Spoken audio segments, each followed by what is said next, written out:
دول فئة الأشرار الستة، وتوم العجوز ده هو اللي أسسها من زمان، وهو اللي خطط كمان لسيئة حجر زودياك، عشان بامتلاكهم للحجر ده مفيش أي حد هيقدر يقف قدامهم. وفعلا قدر توم يوصل للحجر ده بعد طبعا صعوبة بالغة، وقدر إنه يسيقه كمان، وقام يسلمه لباقي أعضاء العصابة. قاموا هما ضحكوا عليه ويرموه في البحر وخلصوا عليه، وبدأوا هما يدوروا بقى على واحد يحل محله. ده بقى الطفل جرو، حلم حياته يبقى فرد في عصابة الأشرار الستة، وقدم السي في بتاعه فيها كتير جدا بس ما كانوش بيقبلوه.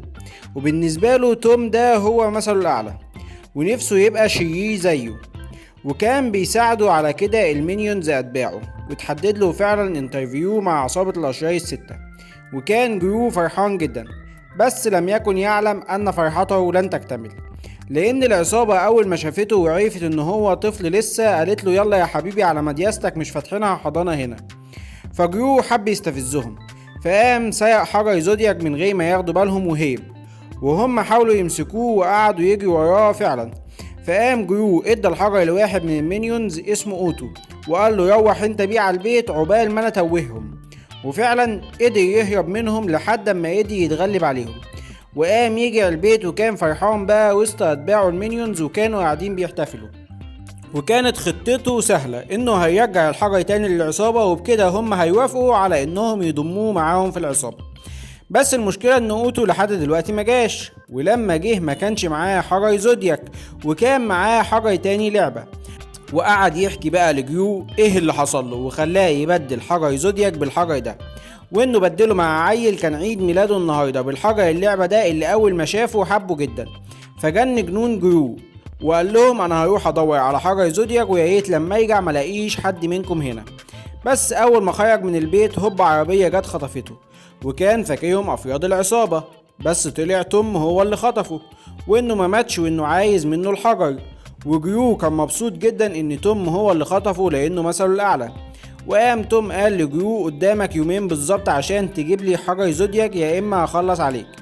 وقام اتصل بالبيت بتاعه واللي يرد عليه المينيونز وقال لهم لو بتحبوا الزعيم بتاعكم جيبوا لي حجر زودياك في خلال يومين على عنوان بيتي في سان فرانسيسكو. فقرر المينيونز انهم لازم ينقذوا الزعيم بتاعهم، وقعدوا يضغطوا على اوتو عشان يفتكر فين الواد اللي اداله حجر زودياك. واوتو افتكر فعلا مكان الواد، وراح كيفن ومايكل وستيوارت للواد. بس وهما بيسألوا الواد ده فين الحجر اللي اداهولك اوتو كان واقف بره وشاف عم الواد ده معلق سلسلة على رقبته وفيها حجر زودياك، فقام جري وراه عشان يلحقه. ولما طلع باقي المينيونز من عند الولد ده لقوا اتوبيس مكتوب عليه سان فرانسيسكو، فنسيوا اوتو ويركبوا الباص ده عشان ينقذوا زعيمهم، وبقى كل واحد منهم في طريق. اوتو ورا عم الواد ده عشان يجيب منه الحجر، والباقي راحوا سان فرانسيسكو فعلا عشان ينقذوا جرو. ولما وصلوا البيت لقوا هناك 3 رجاله مساعدين توم، انما ايه، المينيونز مش هياخدوا في ايديهم غلوه. وحاول المينيونز انهم يخشوا من غير الرجاله دي ما تشوفهم، بس ما عرفوش. والرجاله دول قاموا جري وراهم وعايزين يخلصوا عليهم، وكانوا هيخلصوا عليهم فعلا لحد ما طلعت لهم الست ألفت، وقامت مساعده المينيونز وقعدت تضرب في الرجاله دي، وطلعت انها اصلا معلمة في فنون الكونج فو. ولما خلصت على الرجالة دي المينيونز قعدوا يتحايلوا عليها عشان تدربهم الكونج فو عشان ينقذوا الزعيم بتاعهم. وفعلا ألفت وافقت، بس هما كانوا فاشلين جدا وما كانوش عارفين يتعلموا اي حاجة. بس ألفت قالت لهم اهم حاجة في الكونج فو انك تصدق نفسك، وان كل واحد جواه قوة روحية يقدر من خلالها انه يدمر بيها اي خصم. ولما خلصوا تدريب راحوا عشان ينقذوا جرو. في نفس الوقت ده اوتو كان اتعرف على عم الواد وخد منه الحجر، وكمان عم الواد قام موصله لسان فرانسيسكو.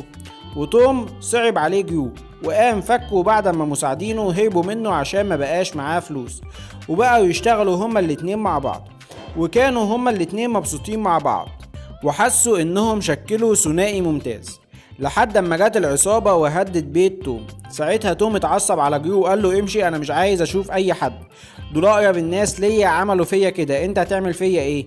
امشي ومش عايز اشوف وشك تاني.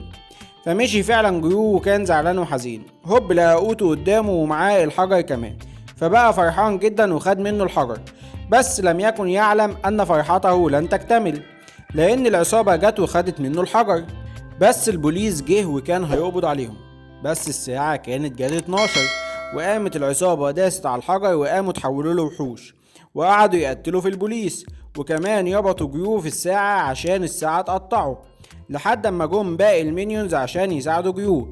بس العصابة قعدت تضرب فيهم، وقام اوتو هو اللي فك جيو، وكله قعد يضرب في كله، وكانت العصابة خلاص هتخلص عليهم، لحد اما جه توم وقام مساعد جيو المينيونز.